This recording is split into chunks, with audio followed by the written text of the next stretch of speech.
But I wanted to talk to you about a number of issues and essentially re-echo firstly the sentiments of the Honourable Minister to thank you for taking up this role. It's a very, very important and pivotal role in the governance of this country. And in fact, for decades, the municipalities have been been languishing in a, what I would call a very barren intellectual space. Because fundamentally, the municipal councils need to provide the thought process, because you are at the forefront of interacting with the citizens of Fiji to be able to provide some long-term strategic goals.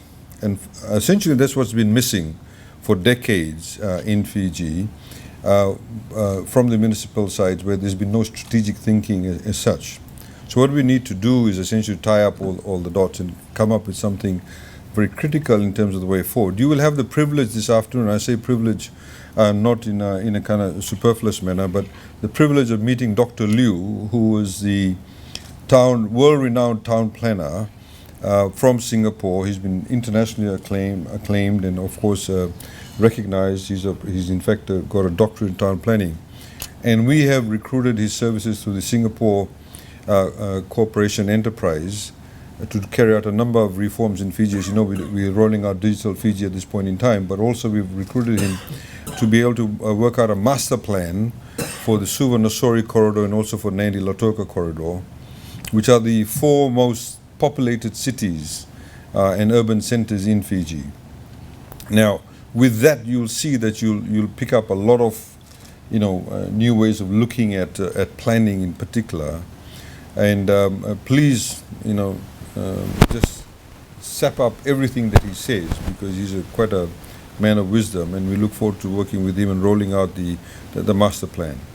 Now, from that, you'll see that if you want to run a successful municipality, you need to be able to think long term.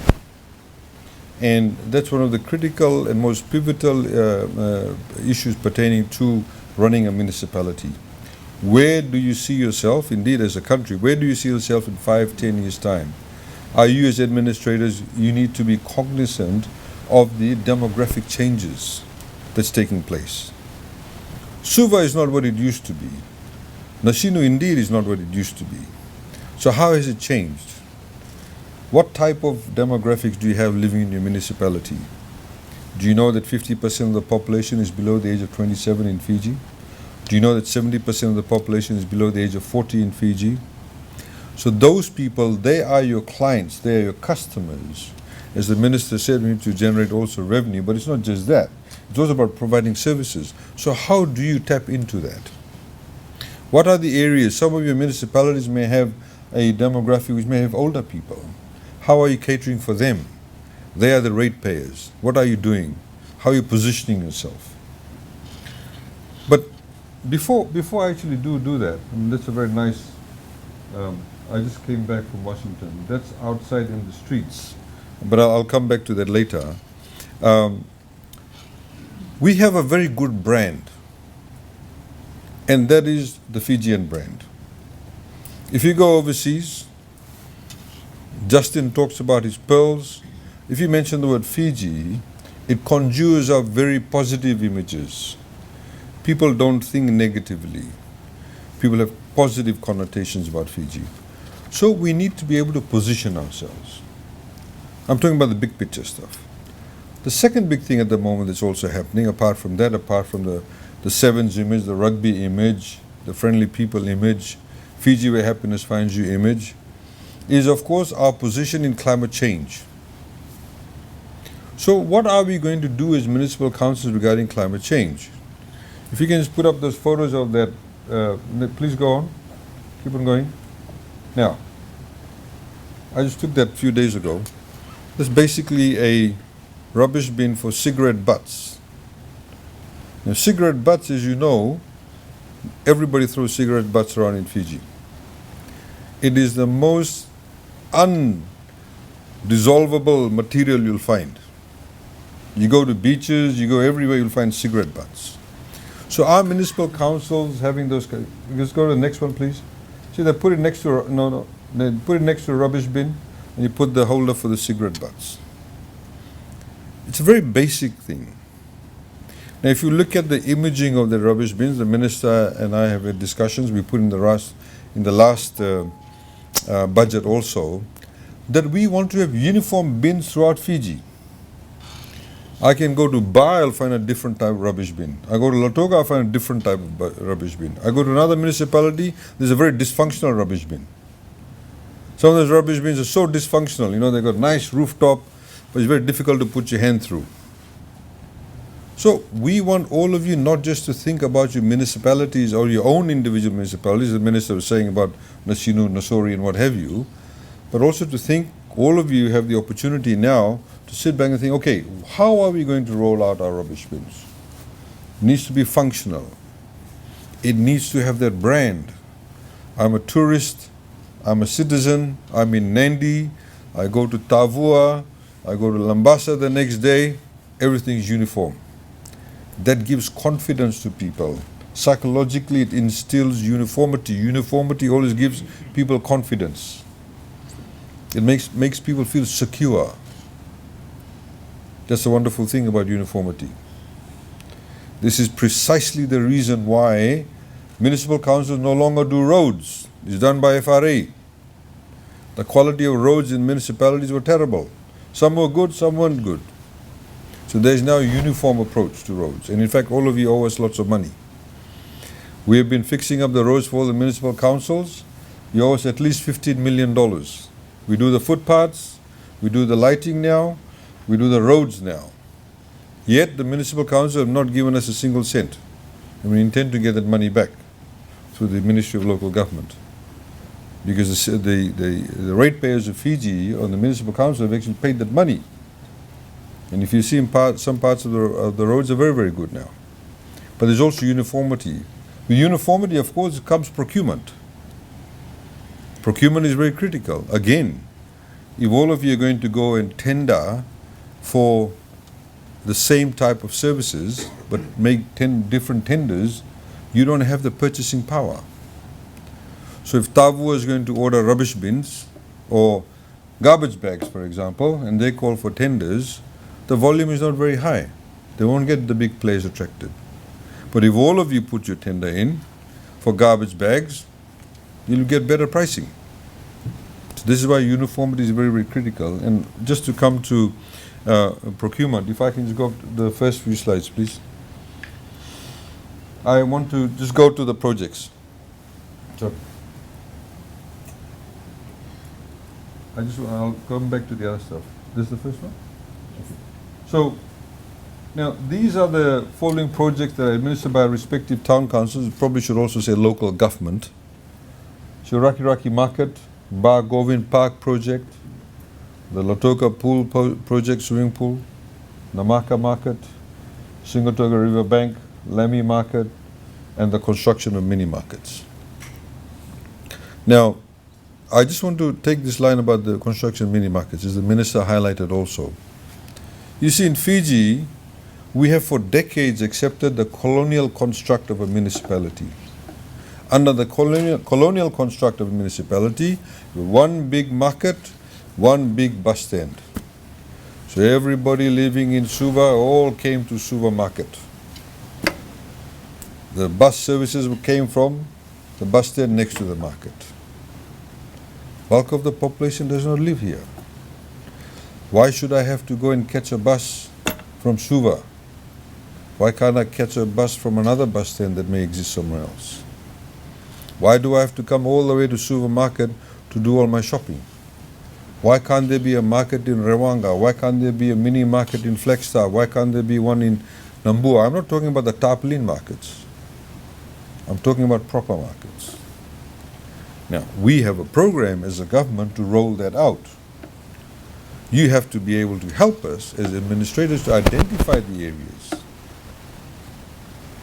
You know, this morning when I got off the Nasori airport, beautiful 4-lane road coming out of Nasori, when the new patch ended and I hit the school, I turned the right-hand side and I saw all these tarpaulin shacks. I mean, you sort of move from a first world to a third world in a matter of seconds. That's the image. Suva, for many Pacific Islanders, is like New York. It's the big smoke. And unfortunately, in the big smoke, we have tarpaulins as markets. Whose fault is it? Is it the norm now that we've accepted it? These are the questions we want you to ask and think about. Obviously, we know it should not be the norm, but what are you going to do about it? You go down to Superfresh. See what's happened to Superfresh. So much so that Superfresh guys had to put up a wall. Now that's a road reserve. But the point being, there's obviously a demand for it. There's obviously a demand for it. So how do you meet the demands but at the same time maintaining standards? So decentralization is critically important. I think Dr. Liu will talk to you about that also. When you have decentralization, we reduce our carbon footprint. If I live in Flagstaff and I have to come to Suva town or Suva municipal area, Suva Central, to buy my bele, I'm increasing my carbon footprint. But if it's around in my own suburb, I can walk there and buy my bele. Or even if I jump in my car, I'm driving a shorter distance. This is how we need to start thinking. That kind of thinking has not been there. We've been trying to drive it. This is why our government has been, for the past couple of years, been allocating funding for mini markets. But that's the kind of space you need to get into. Next one, please. Okay. Reki Reki Bus Terminal, floodlights at Churchill Park, Lautoka Market ventilation, lighting, preparatory works for new swimming pool in that area. Now you can see we've done one in Lautoka, done one in Nasinu, or doing one in Nasinu. Why are we doing that? We're trying to create social spaces, providing services for people, places where people can come and enjoy themselves, they can come and congregate. What does it lead to? It leads to social cohesion. It leads to a shared sense of ratepayership, a shared sense of citizenship. That's what social spaces does, and our ability to create that will actually create harmony. In fact, some of the photos I wanted to put up, there's one, a few weeks ago I was passing through Singapore, and a lot of you have been through Singapore. You go to those food stalls they have. There's one particular one that I went, on top of it were all the offices, at the bottom of all these food stalls, and this particular area, all the elderly people used to congregate. And they basically hung out there. They ate, they drank tea. One old guy was sitting there playing Santana on his iPad. Seriously, he was about 65, 70 years old. Because the government there provides free Wi-Fi. We provide free Wi-Fi for 1 hour in Sukuna Park if you log on. We are creating Wi-Fi hotspots around Fiji. So you see, it's creating people, creating an environment for people to feel good about themselves, feel good about their society, feel good about interacting with each other. Langere Market, that's a large market. Upgrade of Children's Park, Municipal Councils, Sabu Market Project, Lambasa Town Beautification. This is relocation, bus stand, market relocation, Nasino Bus Bay, Davilevu Multi-Sports Court, and Raketi Market. This is the last one, huh? No, we'll okay, so these are some of the projects that may fall within your own municipality. And it's very important for us to be able to ensure that we complete these projects well. But I wanted you to understand why we're running these projects. It's about decentralizing, it's about making sure that we have the right services to our people, making sure that we, of course, reduce our carbon footprint. Just some preliminary discussion that I've had with Dr. Liu, he said to me, you people should be thinking, these people plan 100 years ahead. He said, in 50 years' time, all the 50% of the population that's below the age of 27 will all become old. And now that you have better medical services, they'll live longer. So as people get older, they don't want to travel long distances, they want to have all the services around them. In the same way, just to put into perspective, Previously, when we've had developments of, what we used to call low-cost housing, affordable housing now, when we develop these sites, or even when private developers develop, sites for residential purposes, within those plans, they never have a space for, a small market. They never have a space for maybe creating small shops for some ladies can do tailoring or somebody does other types of services. They don't have within those plans, say, food stalls. You need to create communities, and that's the point of it. The other point, of course, is, municipal public toilets. Some of you probably never step foot in it, in those toilets. That should not be the case. How many public toilets do we have? We've had some private developers who until recently were charging people money to use their toilets, when by law they have to allow those toilets to be used for free. And municipal council allowed that to happen. So these are the types of things. When you build, if you go to some of the quality of the public toilets, it's terrible. There's no sunlight, it's dark, it's dingy, the lights don't work half the time. How about having sunroofs? You can have sunroofs. There's nothing to steal there except the system. You can have the sunroofs to make it a lot more, inviting, if you like, for want of a better word. These are the kind of things we need to be able to think about. The other point that I want to talk about is that, if you can come up with new ideas. I was just thinking, and I think I mentioned to the PS when Minister was away, come up with new ideas. If you have young population, in Fiji, there are a lot of, for example, I was just thinking about a week or so ago, there are a lot of talented people. We don't have areas where people can come and do busking, You know how you go overseas? People stand on the corner of the street and sing songs, and you pass by and you throw money. What if we came up with an idea in all the municipalities, you had an area where people can come and sing? In Sukuna Park maybe. And you allow people maybe half an hour gig. People can come and sing. There's a lot of young people, a lot of young talent. These are the type of things that we need to think about. It'll become a good area. Of course, if people will be singing, people come and watch them, what do they want? They want to drink something, they want to eat something. So you're creating commercial activity. You create space for that. Now, the minister talked about, to the point of ease of doing business. Municipalities play a very pivotal role, and as you know, that we need to, of course, improve our ranking. We have seen that sometimes the officials that you'll be administering are extremely difficult to deal with. They become a law unto themselves. Adish Naidu might tell you, they'll start, imposing things. If somebody wants to get the building permit approved, they say, no, we think the size of the room is too big. It's got nothing to do with them. But they're actually doing that.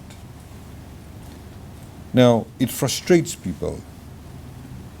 People become very critical about your services, will become critical about your services. We are there to facilitate.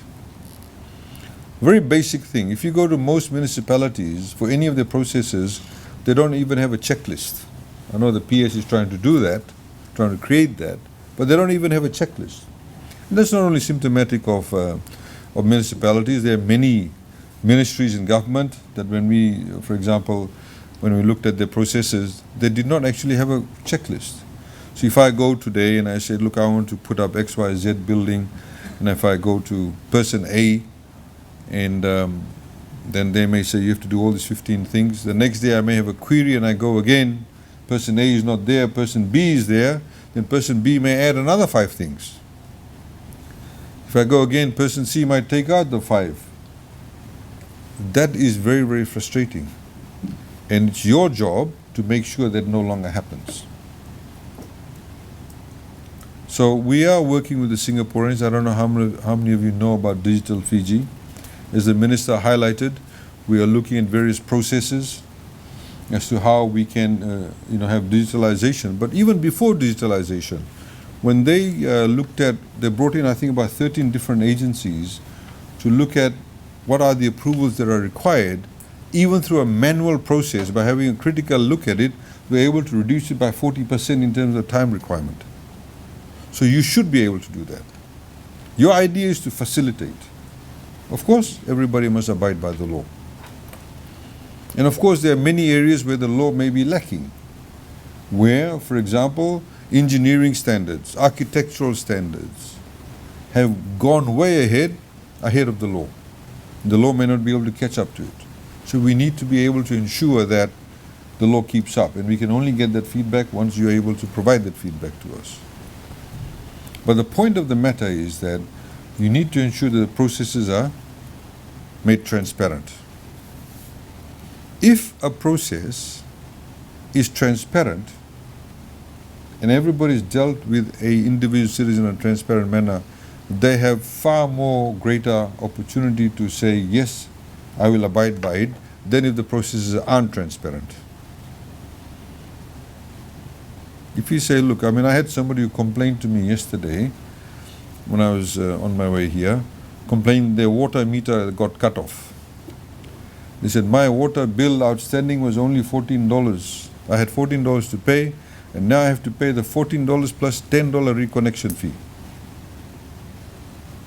Yes, you have to. She was given 1 month notice to pay the outstanding bill. So, tough. If you did not pay the $14, you knew it was outstanding. Now you're saying I don't want to pay the $10 reconnection fee because my outstanding water bill was $14. No. So I asked the question of Water Authority Fiji, was all the processes adhered to? Was the notification given on time? Yes, yes, yes, yes. She has to pay the $10. She's now accepted it. So that's critically important. Some municipal council, of course, give building approvals in 6 months' time. Others do it in 1 week in the same municipality. Why? Because somebody is being paid off. I can give you a very good example of a very big building in Fiji. They got approved very quickly within a week, without that municipality having any prerequisite skill sets to deal with a building that large. So that obviously is not acceptable. And I'm afraid to say that if that happens under your watch, then you allowed it to happen. So you have a fiduciary duty. Thank you for accepting this job, but also it comes with a great responsibility. It's very, very important. Please, we have to understand that you actually will be a game changer. If all of you are able to do what we are saying, the process needs to be adhered to, you'll be known as the game changers to municipal governance in this country. Because we need that game change. And you will be the game changers, I can tell you that much. It means, therefore, that every citizen, every ratepayer, you will treat equally. You will not discriminate on the basis of ethnicity, of religion, of province, what kind of affiliation you have, where you went to the same school, old boy, old girl, whatever it is. None of that, please. Because that has been the bane of governance in Fiji.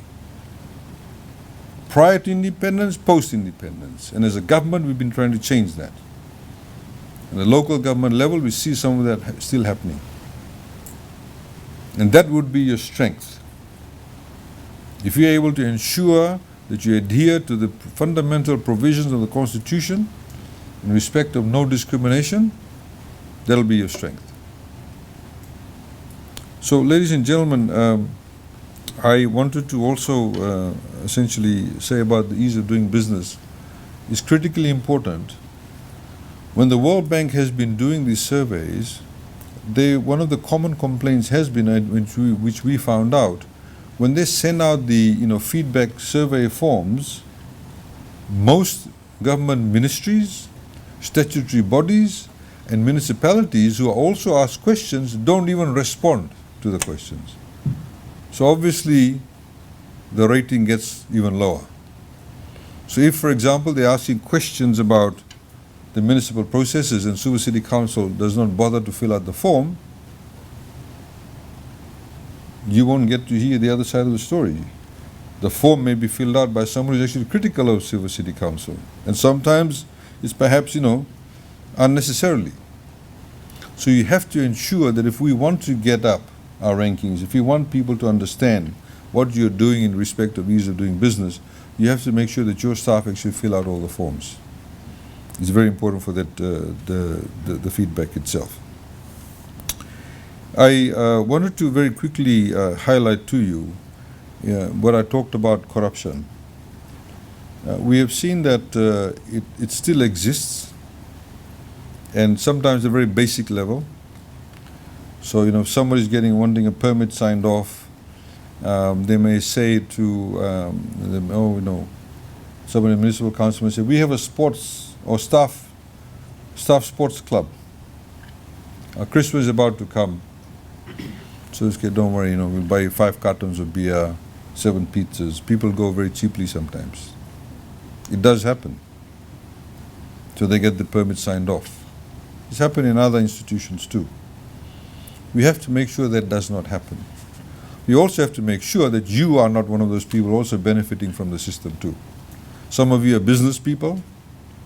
Some of you may have friends and family who are business people. Some of you may have associates in your profession, etc. Please make sure. And we have an understanding with the Minister for Local Government. If any of you breach that, we have no hesitation in reporting you to FICAC, who you will hear from later on. The Deputy Commissioner is here. Like I said, you have a wonderful opportunity to help us change the system. But you need to be at the forefront of people who people can look up to you and say, these guys are the bastions of integrity, and we need to adhere to those processes. Ladies and gentlemen, I also wanted to highlight the other issue about just general beautification about the municipalities is very, very important. Cleanliness is very important. We've had, for example, the very basic things. There's a construction that's maybe going on within the municipality. We had in the foreshore area over here, carpenters carrying out some earthworks. Trucks were being driven around, they're taking out soil. They did not bother to actually clean the trucks. So you had all the dirt from the tires going through right in the middle of Suva City. So Suva City was dusty, it was muddy. Recently I was in Singapore and I saw a job site. Before the trucks went off, they hosed down the tires. We can do that. Why aren't the municipalities thinking about that? Very basic things, and I'm sure the PS will talk to you about it. And it's I look at it from not just a beautification perspective, from an asset perspective. You look at the 4-lane road that's come out of Nandi Airport. You go and look at it now. You see the bougainvilleas. It makes that road look good. It increases the value of the asset. If you did not have those bougainvilleas flowering, it would not look good. If you look at the 4-lane road that's come out now, there's not much herbage there. But once it comes up, it looks much nicer, more salubrious. People then hopefully feel proud about it and not dirty it themselves. We actually, unfortunately, have a culture of people throwing rubbish. How you can get together? I think it would be a great advertisement if all the municipal councils got together and put out ads. Be proud of your towns and cities. Work together with Ministry of Environment to put out ads. Recently we had, I was in Washington, and the Jamaican government had a debt to GDP ratio of 150%. And they're singing praises, and they brought it down to 98% in a short period of time.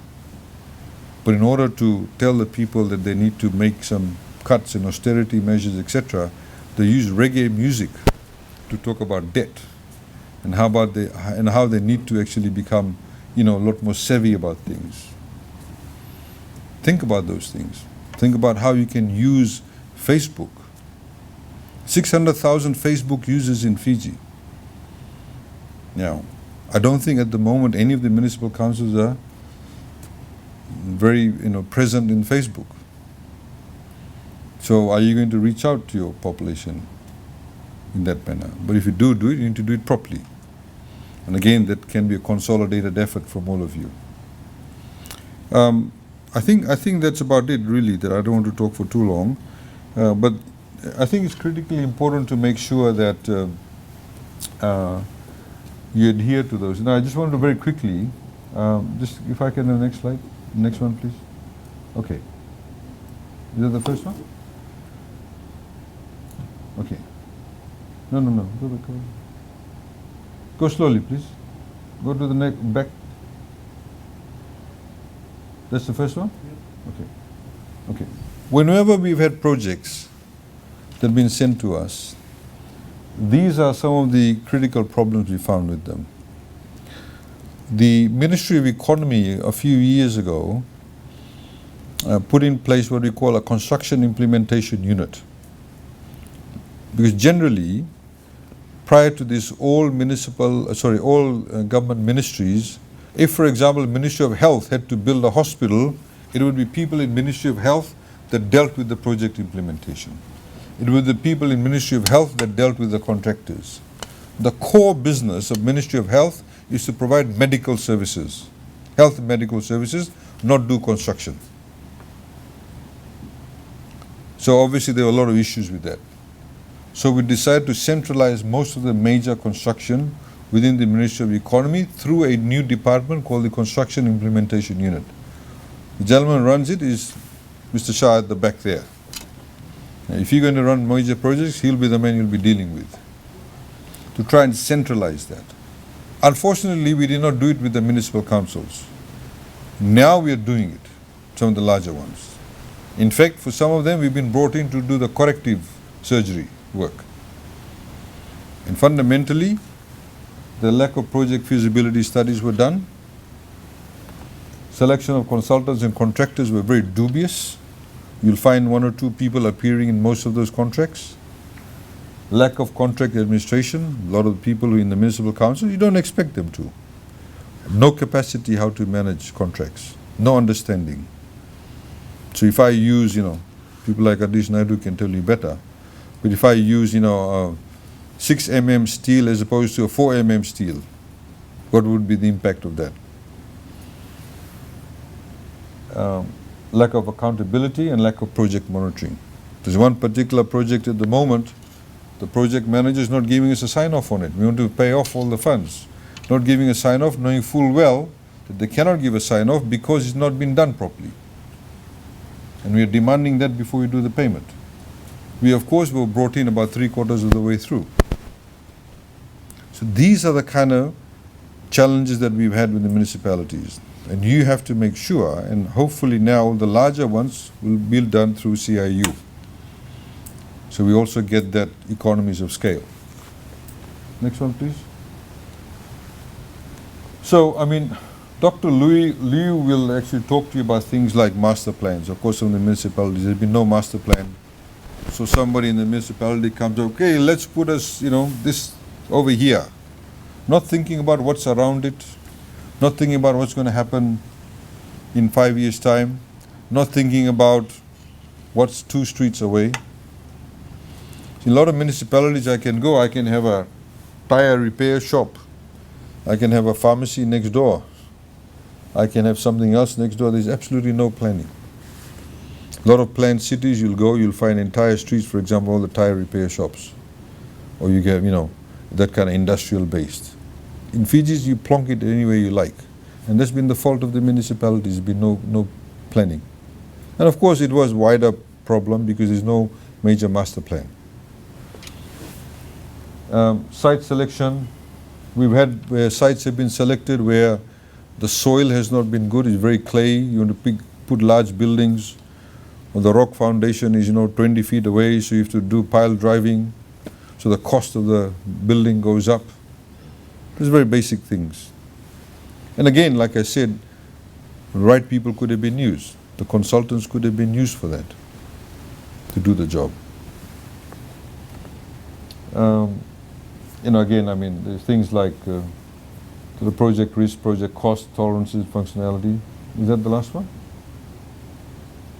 Okay. There's no proper standard operating procedures and policies for tender processes, no proper standard analysis of tender bids. We had one municipality where they asked for rubbish bins, but they did not say in the tender how many rubbish bins they want. They did not say the size of the rubbish bins. So how can someone put in a tender? But guess what? Somebody put in a tender and got it. Very basic. A lot of projects were procured through expression of interest. So again, I mean, these are some of the challenges. I just wanted to highlight that to you. But I want to thank you once again, ladies and gentlemen, for your willingness to serve on this council. Please don't get overwhelmed by about what I've just shown you. But it's always better to talk about these things up front so you're aware of the pitfalls and the dangers and perhaps the lack of capacity that may exist within municipalities. The minister, of course, has been trying to get the right people in the right places with the help of the permanent secretary. And you need to do a similar thing too. Please, the fundamental motto should be, you get the right person for the right job. It works like magic. It works like magic. Don't get persuaded by any kind of political considerations or nepotism or whatever affiliations. You need to get the best person for the right job. And you'll find that it'll increase your capacity to be able to do the strategic thinking which is actually required of you. And of course, within your own municipalities, within your own teams, some of you will be more focused, for example, on financial accountability. Some of you may focus on various other aspects of the municipality itself. So thank you very much for your participation, and we look forward to working with you. I know there's a few other speakers here, but I may be, Minister, with your approval, if there are any questions that anybody wants to ask in respect of, if you want to ask me about any of the questions. Just to let you also know about budget processes. Every year, as you know, our budget gets delivered. Our financial year is from the 1st of August to the 31st of July.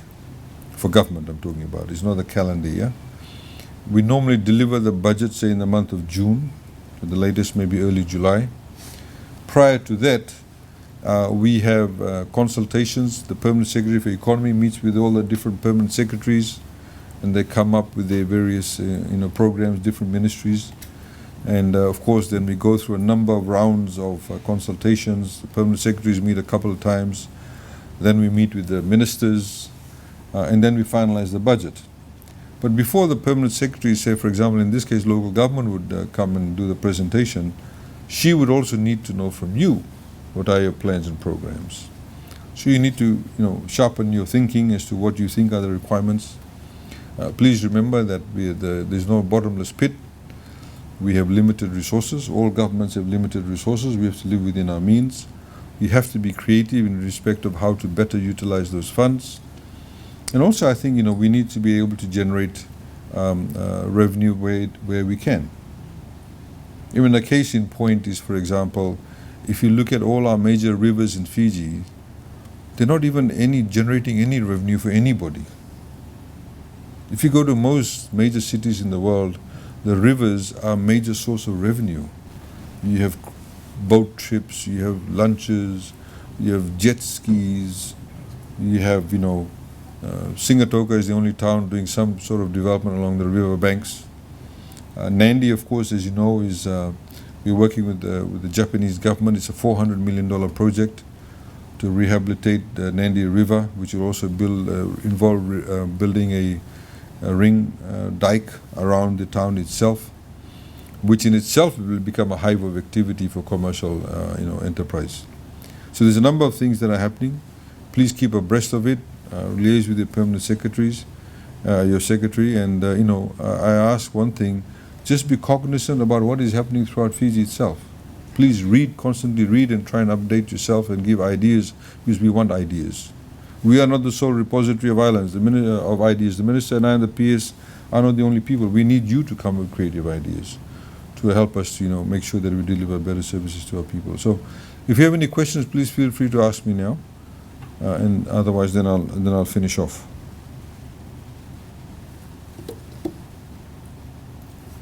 Thank you very much. Have a good day. Thanks.